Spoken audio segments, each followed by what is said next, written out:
Dans l'épisode de Demain nous appartient du lundi 21 août 2023, Luna, Palomareno, profite d'une séance avec Bénédicte, Honorine Magnier, pour lui parler de Dorian, Ryan Hubé. Elle trouve étrange qu'un garçon comme lui soit en couple avec une fille comme Camille, Elisa et Zadine, qu'elle trouve un petit peu superficielle. Bénédicte admet qu'elle pensait la même chose qu'elle au départ, mais elle a fini par s'y faire. Plus tard, l'ostéopathe retrouve Étienne, Patrick Guérino, et lui fait une petite confidence. Elle a l'impression que Luna a un faible pour Dorian. De son côté, Dorian demande de l'aide à Camille pour trouver un cadeau d'anniversaire à Luna. L'adolescente lui suggère d'aller lui acheter un t-shirt sur le marché. Peu convaincu, Dorian la suit. Il montre ensuite le t-shirt à sa mère et comprend que son cadeau n'est pas grandiose. Il se vexe, ce qui interpelle Bénédicte. Son fils aurait-il un petit crush sur Luna? Dorian nie en bloc, mais cela ne convainc pas sa mère. Au même moment, au Spoon, Nathan, Adrien Gabelet, se met en tête de trouver un superbe cadeau d'anniversaire pour Luna. Oma, Jordan, Maxime Lelu, et Judith, Alice Varela, font le point sur leur relation. Depuis quelque temps, ils se disputent beaucoup. Les choses ne sont plus comme avant.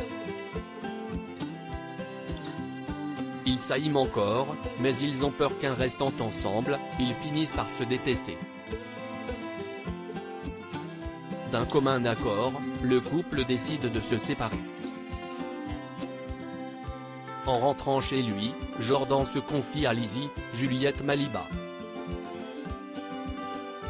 Il se demande si Judith était vraiment amoureuse de lui, ou s'il n'était qu'un pansement après la mort de Noah, Tristan Jérôme. Lizzie est persuadée que Judith avait des sentiments très forts pour son frère et pense qu'elle vit sûrement la rupture aussi mal que lui.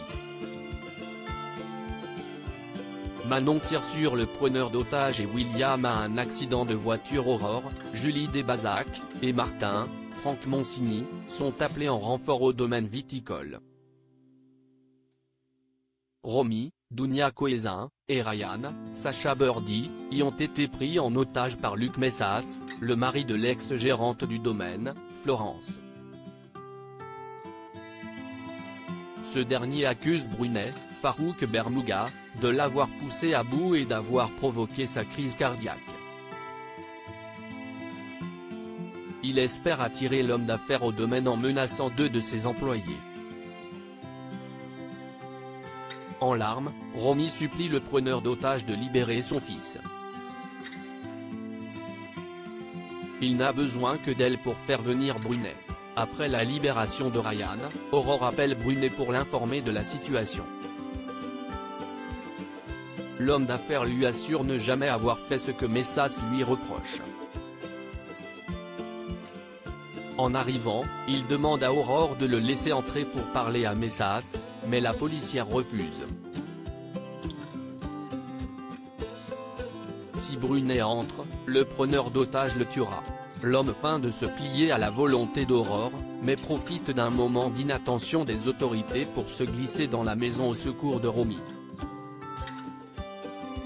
Messas le prend aussitôt en joue, forçant Manon, Louvia Bachelier, à entrer dans la propriété et lui tirer dans la jambe.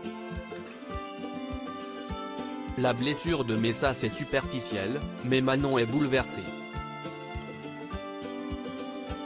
Si elle avait mal visé, elle aurait pu le tuer. Aurore admet que sa fille ne s'est pas bien comportée. Si elle avait correctement occupé son poste et surveillé le périmètre, Brunet ne serait jamais entré dans la maison.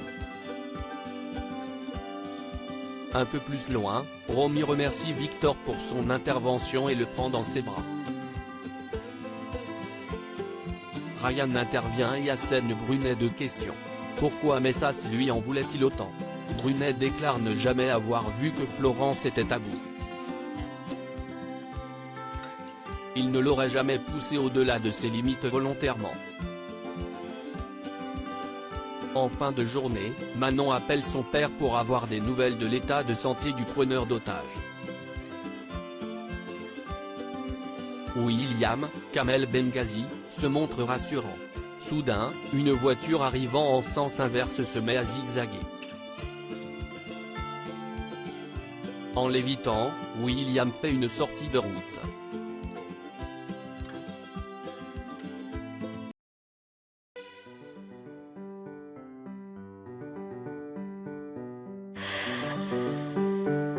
나